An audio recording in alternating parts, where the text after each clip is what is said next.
रसिया और अमेरिका एक दूसरे के कट्टर दुश्मन हैं और ये दोनों देश हमेशा एक से बढ़कर एक खतरनाक वेपन्स लॉन्च करते रहते हैं। इसी कड़ी में रसिया ने एक और फाइटर जेट लॉन्च किया है जिसका नाम है सुखोई Su-57। आज हम इस फाइटर जेट से जुड़ी सारी जानकारी आप लोगों के साथ शेयर करेंगे, तो वीडियो में लास्ट तक बने रहिए। Su-57 रसिया का एक फिफ्थ जनरेशन फाइटर जेट है जो सुखोई के द्वारा डिजाइन और मैन्युफैक्चर किया गया है, जिसका डेवलपमेंट 2002 में शुरू हुआ था और 2010 में पहली बार पब्लिकली रिवील किया गया था। इंडियली इसका नाम पाक एफए था, यानी कि prospective aviation complex of frontline aviation, लेकिन 2017 में इसका नाम Su-57 रखा गया। इसकी डिजाइन और कैपेबिलिटीज बहुत मॉडर्न और एडवांस्ड हैं, जिसमें स्टेल्थ टेक्नोलॉजी का यूज किया गया है, जिससे ये एनिमी रडार से डिटेक्ट होना कम कर देता है।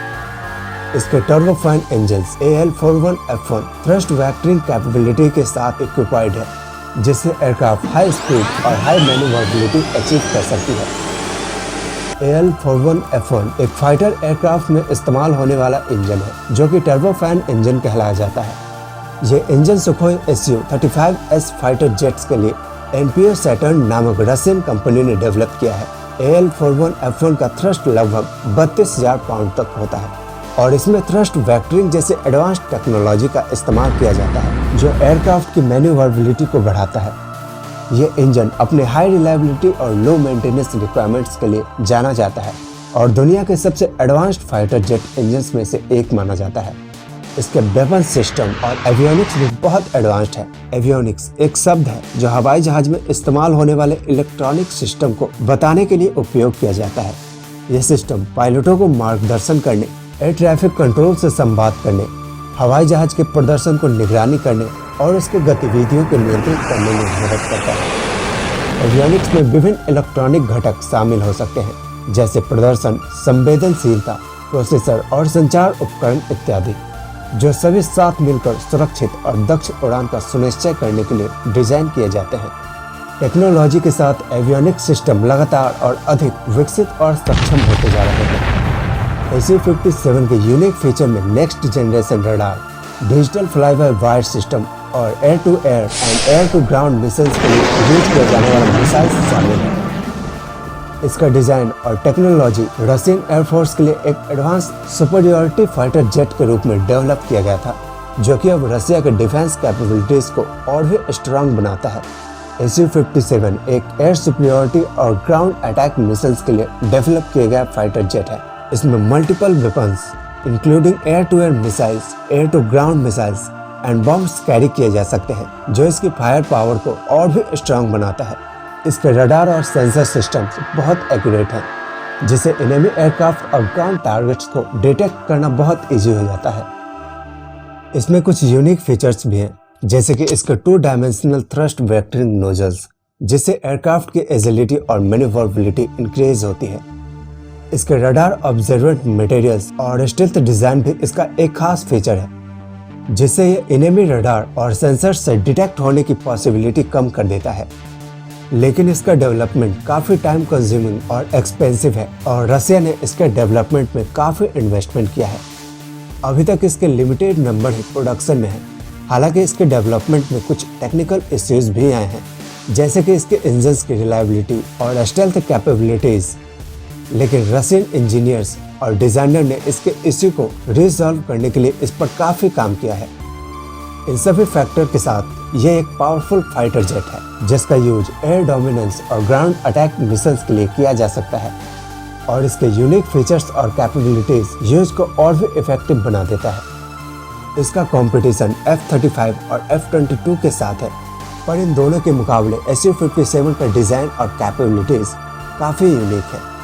इसके थ्रस्ट वेक्टरिंग नोजल्स और एवियोनिक सिस्टम F-35 से कुछ एडवांस्ड है, लेकिन इसका स्टेल्थ कैपेबिलिटी F-35 और F-22 के कंपैरिजन में कम है। एक्सपर्ट्स और एनालिस्ट्स ने इसके डिजाइन और कैपेबिलिटीज को लेकर काफी डिबेट्स और ओपिनियंस हैं। इसका फ्यूचर काफी प्रोमिसिंग है। रशिया के एयरफोर्स ने इसका प्रोक्योरमेंट ऑर्डर प्लेस किया है और इसकी डिलीवरी भी शुरू हो चुकी है।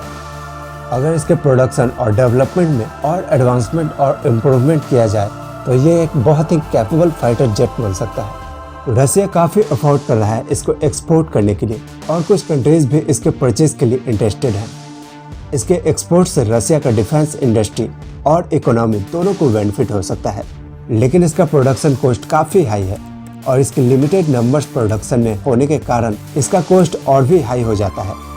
इसके अलावा इसके टेक्निकल इश्यूज और डेवलपमेंट में आने वाले डिलेज भी इसके फ्यूचर को अफेक्ट कर सकते हैं। लेकिन रशियन डिफेंस इंडस्ट्री और इंजीनियर्स Su-57 के डेवलपमेंट और प्रोडक्शन के लिए काफ़ी इन्वेस्टमेंट और एफर्ट कर रहे हैं, जिससे इसके फ्यूचर में कुछ अपग्रेड्स और इम्प्रूवमेंट किया जा सके। इसके फ्यूचर अपग्रेड्स में इसके इंजन का इम्प्रूवमेंट और रिलायबिलिटी भी शामिल है, जिसके लिए काफ़ी काम किया जा रहा है। इसके इंजन्स को और पावरफुल और रिलायबल बनाने से Su-57 की स्पीड और रेंज दोनों इंक्रीज होगी। इसके सेंसर्स और एवियोनिक सिस्टम भी अपग्रेड किए जाएंगे, जिससे इसकी एक्यूरेसी और टारगेट डिटेक्शन कैपेबिलिटी इंक्रीज हो। Su-57 का अपग्रेडेड एवियोनिक सिस्टम को खिवनी M के नाम से जाना जाता है, जिससे इसकी इलेक्ट्रॉनिक वॉरफेयर कैपेबिलिटीज भी इम्प्रूव होगी।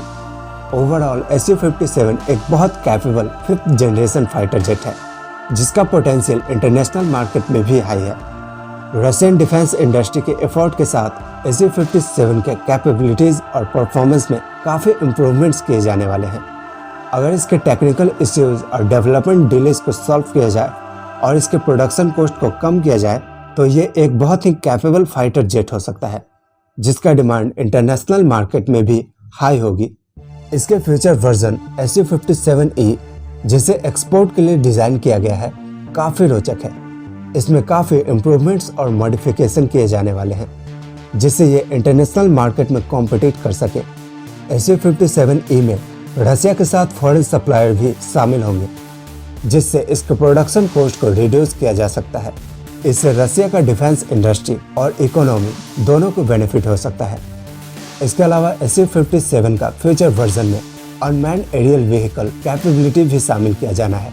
इस वर्जन को Su-57S के नाम से जाना जाएगा और इसमें एक ऑटोनोमस कंट्रोल सिस्टम होगा, जिससे इसकी अनमैन्ड कैपेबिलिटी इनेबल हो जाएगी। ये काफ़ी एडवांस्ड होगा और इसे फ्यूचर में डिफेंस ऑपरेशंस और सर्विलांस मिशंस में भी यूज किया जा सकता है। वहीं इसके स्पेसिफिकेशन के बारे में बात करें तो इसकी लंबाई 65 फीट है। वहीं इसका विंग स्पैन 14.1 मीटर का है और इसकी हाइट 4.6 मीटर है। वहीं इसके विंग्स एरिया 78.8 स्क्वायर मीटर का है और इसका वजन 18,000 किलो है। इसका फ्यूल कैपेसिटी 10,300 किलो तक का है। इस विमान की टॉप स्पीड 2130 किलोमीटर तक है और इसका रेंज 5500 किलोमीटर तक का है। अभी तक पूरी दुनिया में सिर्फ 4 फाइटर जेट्स मौजूद हैं 5th जनरेशन के, जिनमें अमेरिका का F-22 रैप्टर, F-35, रसिया का Su-57 और चाइना का J-20 है। अगर आपको ये वीडियो पसंद आया तो इस वीडियो को लाइक, सब्सक्राइब और शेयर जरूर करिए।